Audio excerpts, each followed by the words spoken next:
Hello बच्चों, जय श्री राधे राधे। आप सब कैसे हैं? आई होप आप सभी अच्छे होंगे। हम इसमें करेंगे क्लास 9th मैथ्स एक्सरसाइज 2.4। देखिए question number 1। Suppose a plant has height 1.75 feet and it grows by 0.5 feet each month। Suppose कीजिए एक प्लांट है जिसकी हाइट है 1.75 फीट, ग्रो करता है, हर मंथ 0.5 फीट बढ़ता है। एवरी मंथ जो है इतना ग्रो करता है 0.5 फीट। फर्स्ट पार्ट है इसका, find the height after 7 months। तो हमें फाइंड करना है कि 7 महीने के बाद इसकी हाइट कितनी होगी, ठीक है ना। सेकेंड पार्ट कह रहा है make a table of values for t varying from 0 to 10 months and show how the height as increases every month. Second में ये कह रहा है कि 0 से 10 months को मतलब टाइम इतना लेके 0 से स्टार्ट करके 10 मंथ तक एक टेबल बनानी है, उस पर शो दिखानी है कि हाइट एच एवरी मंथ जो कैसे इंक्रीज होती है, ठीक है। शो करता है उसको पूरा टेबल बना। थर्ड पार्ट है find an expression that relates H and T and explain why it represents linear growth. Third में कह रहा है एक एक्सप्रेशन फाइंड करनी है हमें जो कि एच और टी में एक रिलेशन स्थापित करती है, रिलेशन रखती है एंड एक्सप्लेन, और उसको हमें एक्सप्लेन भी करना है कि ये लीनियर ग्रोथ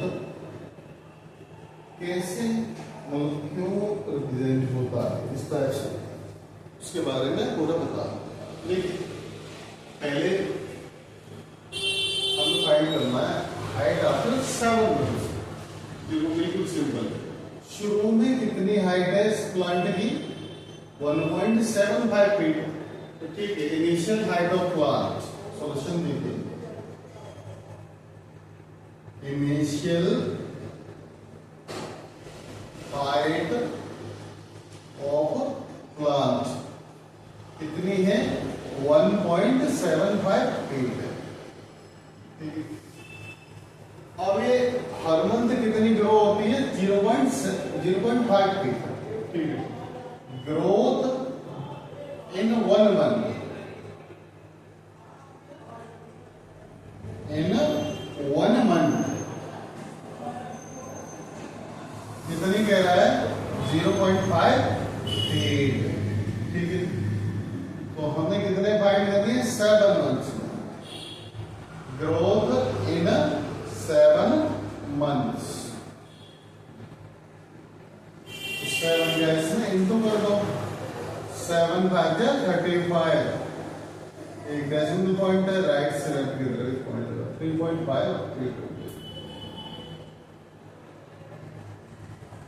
अब देखो स्टार्टिंग हाइट कितनी थी प्लांट की 1.75 फीट, तो इसमें ये ऐड कर देंगे तो टोटल हाइट आफ्टर 7 months निकल आएगी। हाइट आफ्टर 7 months, ठीक है। इन दोनों को ऐड कर दोगे इनिशियल को, और ये 7 month के बाद हर मंथ जो बढ़ती है उस हिसाब से 1.75 प्लस 3.5। देखो प्लस करने का एक तरीका होता है 1.75 प्लस 3.5, डेसिमल की सीट में डेसिमल आता है, तो ये लाइफ टर्म को 0 बढ़ा लो, 5 5 7 12 3 1 4 और 5 कितनी आ गई 5.25 इतने फीट, ठीक है। इस तरीके से हमारा क्वेश्चन नंबर 1 का फर्स्ट पार्ट जो है कंप्लीट हो जाता है, ठीक। इसके बाद हम जो है सेकेंड पार्ट देखेंगे इसका। सेकेंड पार्ट के लिए कह रहा है make a table of value 0 से 10 मंथ का टाइम लेके हमें टेबल बनाना है।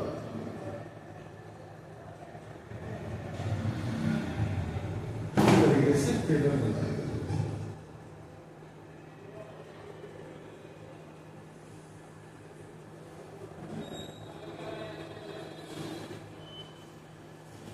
ऐसे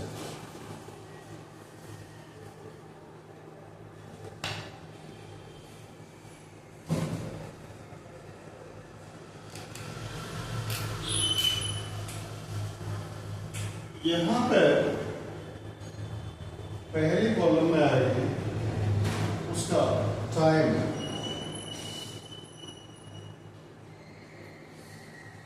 टाइम कैसे इंडिकेट किया गया है? टी से इंडिकेट किया गया, ठीक है। इसको देखते हैं मंथ। इसके बाद सेकेंड है हमारा हाइट, कितने टाइम में कितनी हाइट होगी इसको।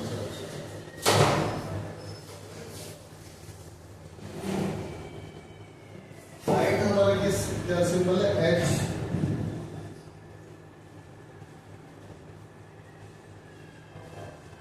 ये किसमें? फीट में।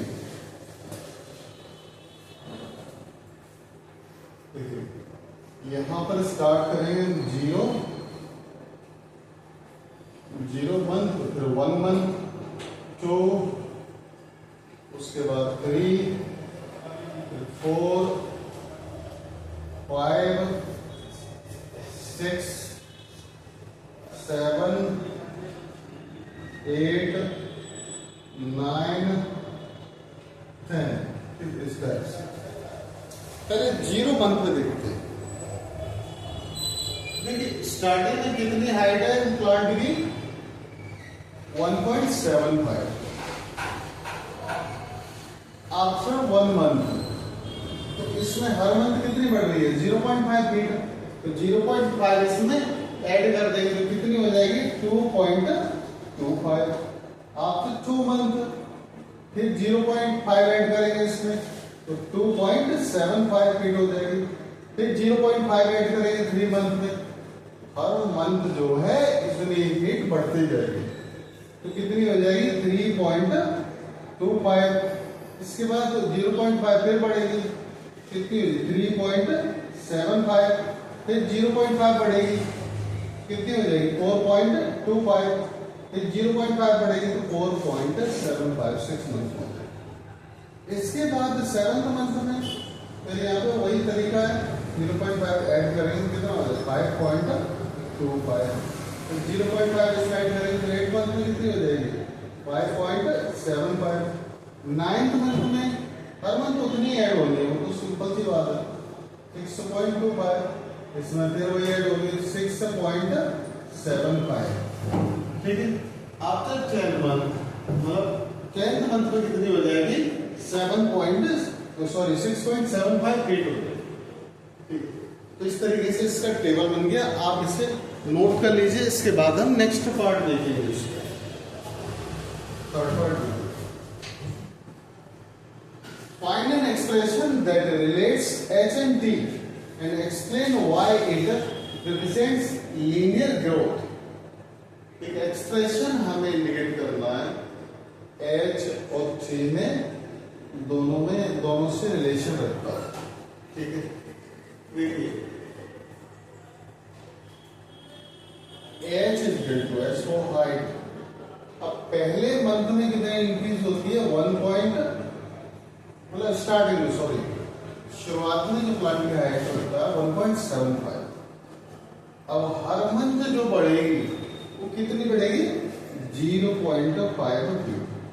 और टाइम कितना लिया गया? T मंथ, ठीक। इसको इंटू कर देंगे इसके साथ तो कितना हो जाएगा? h is equal to 1.75 plus 0.5। इस टाइप से हमारा ये लीनियर ग्रोथ के लिए एक्सप्रेशन आ जाता है। तो आप इसे नोट कर लीजिए। इसको हम ऐसे डेफिनेशन करके दी जाएगी। तो height is increasing, y constant value कितनी है 0.58, ठीक है। Height is increasing,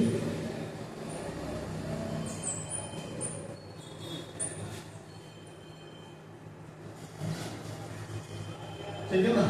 height is increasing by constant value, y constant जो वैल्यू हर मंथ इंक्रीज होती है, इतना प्लांट बढ़ता है। कांस्टेंट वैल्यू कितना है 0.5,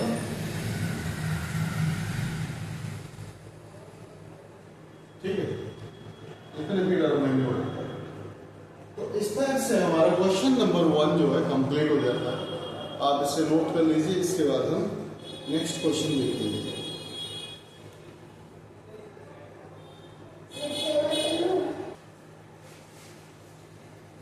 नेक्स्ट क्वेश्चन नंबर 2 देखिए। अ mobile phone is bought for ₹10,000. Its value decreases by ₹800 every year. एक मोबाइल फोन जो है 10,000 रुपये में खरीदा जाता है और इसकी वैल्यू हर साल 800 रुपये कम हो जाती है, मतलब डिक्रीज हो जाती है।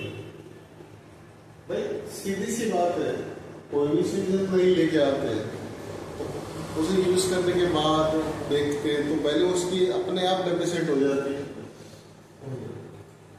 सबसे पहला फर्स्ट पार्ट है इसका, find the value of phone after 3 years. तो 3 साल के बाद फोन की वैल्यू कितनी होगी ये फाइंड करना है।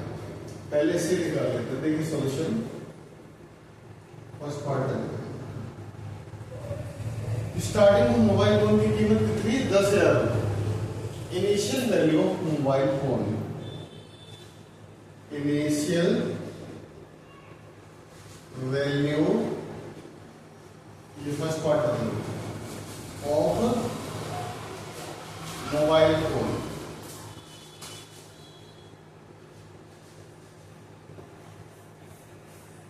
कितनी है 10,000 रुपये, ठीक है। अब एवरी ईयर कितनी कम हो जाती है, 800 रुपये कम हो जाती है। Value decrease in 1 year, value decrease in 1 year, ₹800। हमें कितने आपसे 3 years फाइंड कर दिए, तो वैल्यू डिक्रीज इन 3 years कितनी हो जाएगी, 800 मल्टीप्लाई 3, ठीक है ना। कितनी हो गई 8 3 24, 2 0 लगा दो, 2400 आ रहा है। अब देखो शुरू में वैल्यू कितनी थी 10,000 रुपये, तो इतनी कम हो जाएगी। तो आफ्टर 3 years इसमें से माइनस कर दो, ठीक है ना। Mobile phone value after 3 years, value of mobile phone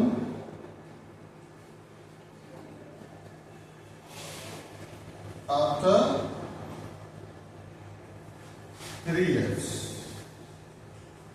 10,000 में से इसको माइनस कर दो, है कि नहीं, 2,400, 0 0 10 में से 6 9 में से 7, कितनी आ गई 7,600 रुपीज। तो ये हमारा फर्स्ट पार्ट जो है कंप्लीट हो गया इसके। इसके बाद हम सेकंड पार्ट देखेंगे। इसमें कह रहा है make a table of values for t varying from 0 to 8 years। हमें टी वेरिंग के लिए एक टेबल बनाना है 0 to 8 ईयर्स के हिसाब से, and show how the value of the phone we depreciates with time. And phone की जो वैल्यू है उसे हमें वी डेप्रिसिएट विद टाइम दिखाना है, मतलब इस टाइप से वैल्यू कम होती जाती है। टेबल की तरह शो करना है। देखिए टेबल बना लेते हैं।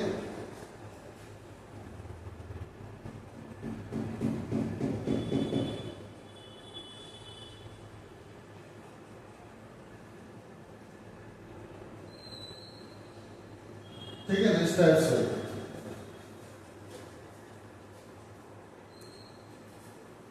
यहां पे टाइम किससे इंडिकेट किया गया है? टी से, और किसमें? ईयर्स के हिसाब से।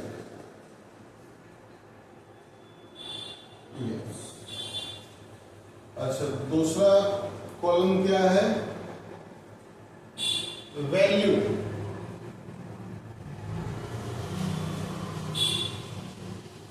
इसके लिए क्या इंडिकेट किया गया है? वी से इंडिकेट किया गया है। वी किसमें होगी? रुपीज में। 0 to 8, 0, 1, 2, 3, 4, 5, 6, 7, 8। ठीक, सबसे पहले स्टार्टिंग में कितनी वैल्यू है? 10,000। तो 0 शुरुआती पॉइंट है ना, उस समय खरीदा जाता है कितने का? 10,000 रुपए का। ठीक, 10,000 हो जाएगी। आफ्टर 1 ईयर, अब एक साल में कितने पैसे कम होते हैं, डिक्रीज होते हैं? 800 रुपए। ठीक है, 800 रुपए। तो 800 रुपए इसमें कम कर दो, कितने हो जाएंगे? 9,200 रुपए, 9,200।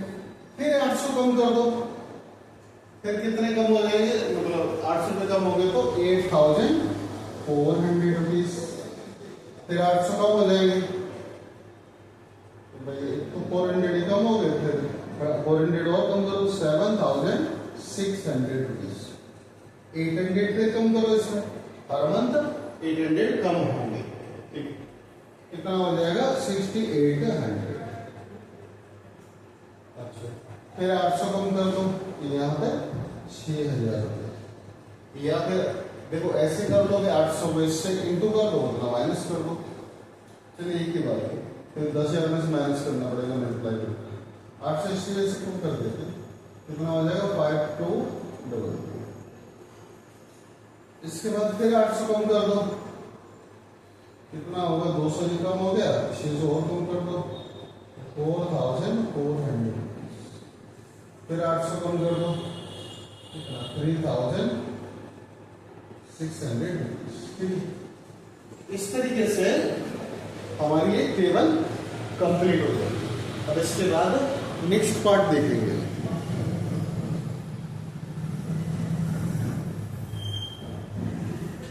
देखिए नेक्स्ट थर्ड पार्ट देखते हैं, इसमें क्या कह रहा है? Find an expression that relates V and T and explain why it represents linear decay। एक एक्सप्रेशन फाइंड करनी है हमें जो कि V और T में संबंध रखती है, और एक्सप्लेन करना है ये लीनियर डिके को कैसे, जैसे जिस तरीके से रिप्रेजेंट करता है।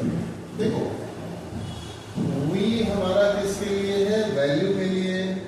टोटल वैल्यू V इज शुरू में कितनी कॉस्ट है इसकी जब खरीदा जाता है? 10,000 रुपए। माइनस हर महीने कितनी कम होती है? 800 रुपीज। और कितना टाइम है? टी। तो सीधी सी बात है, हर महीने टी की वैल्यू जैसे पहले 0 फिर 1 2 3 ऐसे, 800 मल्टीप्लाई टी, इस तरीके से होता है। कितना हो गया? 10,000 माइनस 800 हुई, इसलिए ये एक्सप्रेशन प्रिपेयर हो जाएगा। ठीक, इस तरीके से ये एक्सप्रेशन बन गया हमारा। तो आप इसे नोट कर लीजिए। इसके बाद हम नेक्स्ट क्वेश्चन देखेंगे।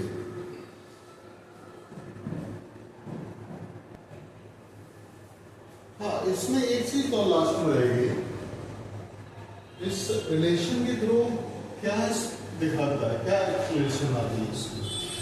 ये लास्ट में पूछ भी रहा है एक्सप्लेन वाई। देखिए बिल्कुल सिंपल सी बात है, linear decay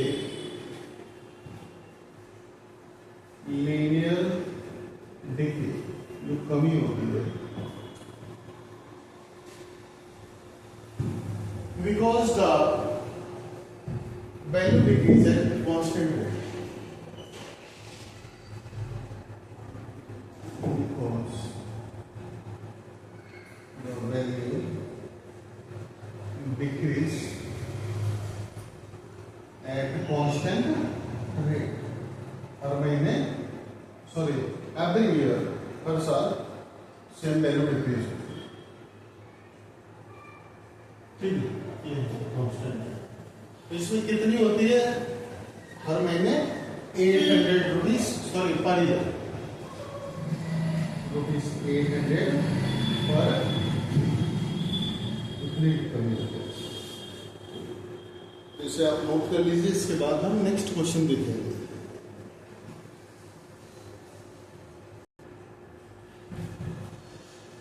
next question number 3 देखिए। The initial population of a village is 750. Every year 50 people are moved from nearby city to the village. देखिए शुरुआत में एक विलेज की पॉपुलेशन 750 है। हर साल 50 लोग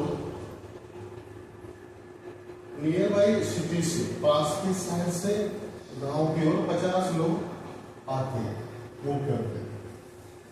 सबसे पहले first part, find the population of the village after 6 year. तो 6 साल बाद विलेज की पॉपुलेशन कितनी होगी फाइंड करना। तो देखिए बिल्कुल सिंपल है सॉल्यूशन। फर्स्ट पार्ट देखिए पहले, initial population of the village, initial population of the village कितनी है शुरुआत में? 750। हर साल कितने बढ़ते हैं लोग? 50 लोग आते हैं शहर से गांव। इंक्रीज इन पॉपुलेशन,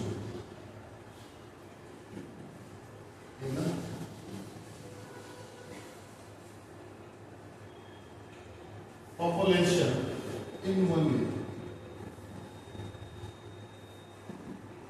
कितना?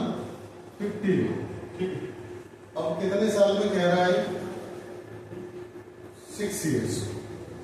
Increase in population in 6 years. तो 50 मल्टीप्लाई 6 कितना हो गया? 300। अब देखो 750 शुरुआत में, 300 और बढ़ जाएंगे। तो पॉपुलेशन आफ्टर 6 years कितनी हो जाएगी? सो पॉपुलेशन आफ्टर 6 years 750 है। इसको ऐड कर दोगे कितनी होगी? 0.57 1050 हो जाएगी। Population after 6 years 1050। ये फर्स्ट पार्ट हो गया। सेकेंड पार्ट में देखिए, सेकेंड पार्ट में कह रहा है make a table of values for t varying from 0 to 10 years and show how the population t increases every. हमें एक टेबल बनाना है जो कि टी टाइम के लिए इंडिकेट किया गया है, 0 से लेकर 10 years तक लेना है, और उसमें पॉपुलेशन टी एवरी ईयर जिस तरीके से इंक्रीज होती है उस टेबल में शो करना है। टेबल बना लेते हैं इस तरीके से।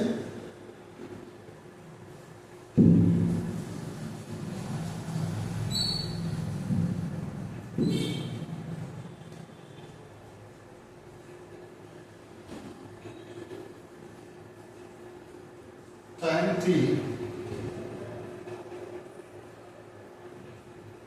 years. तो क्या करें, पॉपुलेशन फिलिपी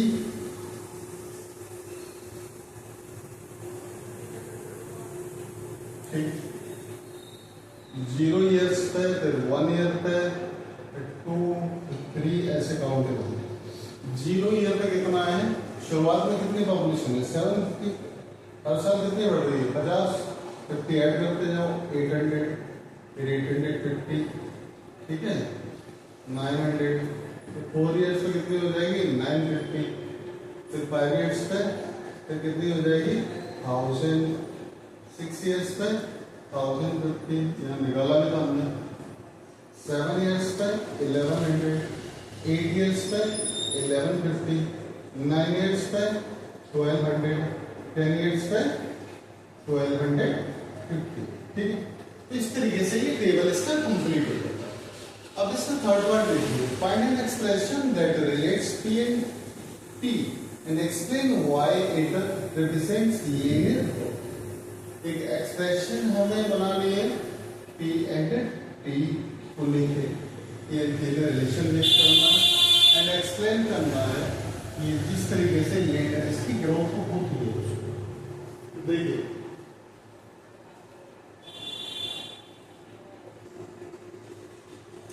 इसमें थर्ड पार्ट है, देखिए P पॉपुलेशन के लिए, तो P is equal to starting में कितनी पॉपुलेशन है 750,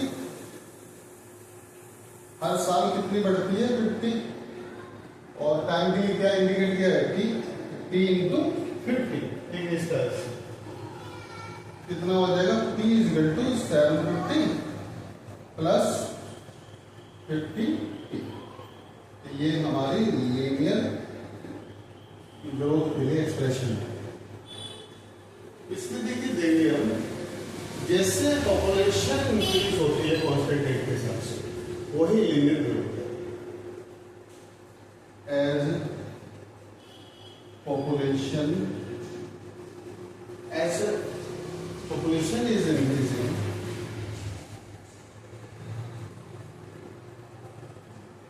is increasing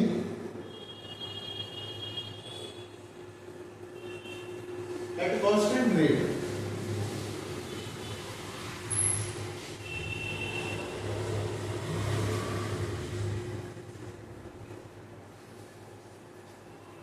रेट कितना है 50% पर ईयर, 50% पर ईयर, यही लीनियर ग्रोथ है, इट्स लीनियर ग्रोथ, ठीक है। इस तरह से आप ये क्वेश्चन नोट कर लीजिए, इसके बाद हम नेक्स्ट क्वेश्चन देखेंगे।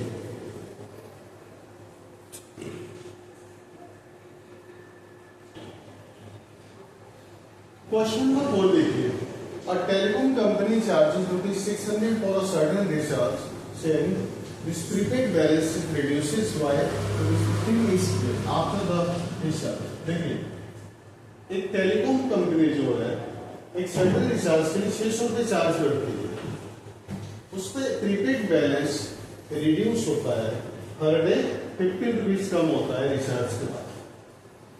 फर्स्ट पार्ट देखिए, write an equation that models the remaining balance BS after using the same 4x date.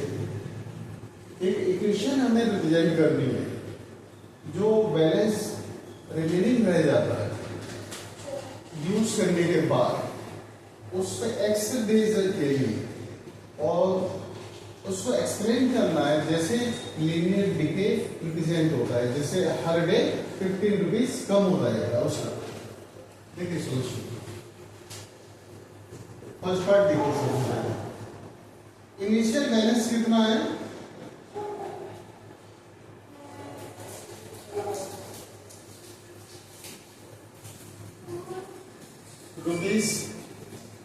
₹600, ठीक है। Balance reduce in 1 day, balance reduced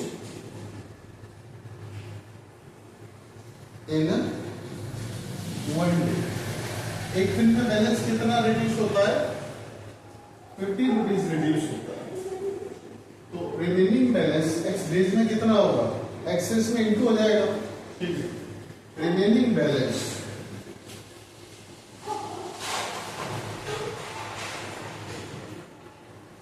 इसको किससे इंडिकेट किया गया, जीएस 600 माइनस 15 इंटू एक्स, ठीक है। इस टाइप से कितना हो गया, dx is equal to 600 minus 15x, ये हमारी इक्वेशन हो जाएगी, ठीक है। तो इसको हम दे सकते हैं, अब इसमें भाई जो इसका एक्सप्लेन कर रहा है इसको लीनियर डिक्रीजिंग, देखिए as the balance,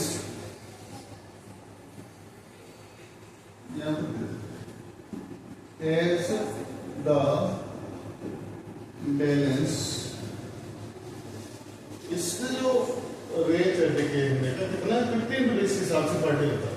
as the balance decreasing at constant rate, decreasing at constant rate कितना होता है, ₹15 पर डे, ठीक है। इस टाइप से अब इसका सेकेंड पार्ट देखेंगे। इसके बाद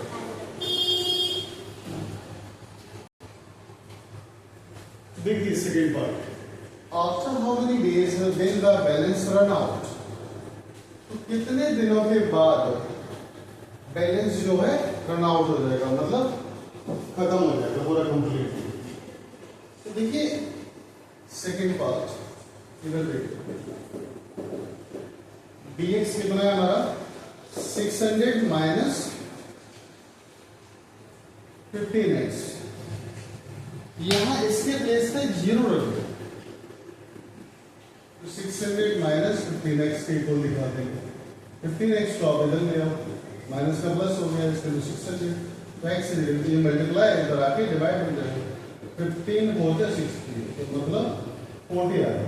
तो सीधी सी बात है, इसके हिसाब से balance runs out after 40 days. So balance runs after by 40 days. ठीक है, तो ये इसका सेकेंड का आंसर है। इसके बाद नेक्स्ट पार्ट देखेंगे। नेक्स्ट इसका थर्ड पार्ट देखिए, make a table of values for X varying 1 to 10 days. So how the balance dx reduces. अब एक टेबल बनाएंगे 1 से 10 डेज के लिए, इसको बैलेंस को इसके अंदर टाइम के हिसाब से दिखाना है। थर्ड पार्ट देखिए, लेकिन सिंपल है, ये हमारा टेबल हो जाएगा।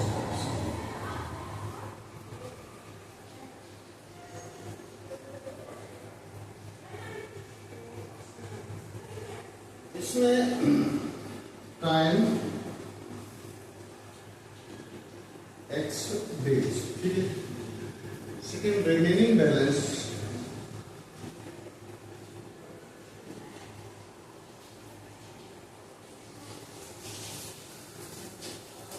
dx, ठीक है। इसमें शुरुआत से लेंगे 1 day, 2 day, 3 day, 4 day, 5 days, 6 days, 7 days, 8 days, 9 days और 10 days, ठीक है। फर्स्ट डे का देखिए, शुरुआत में हमारा कितना है, 600 रुपीज है, तो फर्स्ट डे कितना कम हो जाएगा, 15 रुपीज, कितना हो 585, फिर 15 कम कर दो 570, फिर 15 कम कर दो 555, उसके बाद 540, 15 कम हो जाएगा 525, फिर 510, फिर 15 कम किया 495, फिर 15 कम किया हमने 480, फिर 15 कम किया हमने, कितना हुआ 465, फिर 15 कम किया 450। इस टाइप से ये टेबल कंप्लीट हो जाएगा। तो इसे आप अच्छे से नोट कर लीजिए, देख लीजिए। अगर आपको किसी भी तरह का कोई डाउट हो तो आप कमेंट करके पूछ सकते हैं, एंड नेक्स्ट वीडियो में नेक्स्ट एक्सरसाइज करेंगे। And thanks for watching.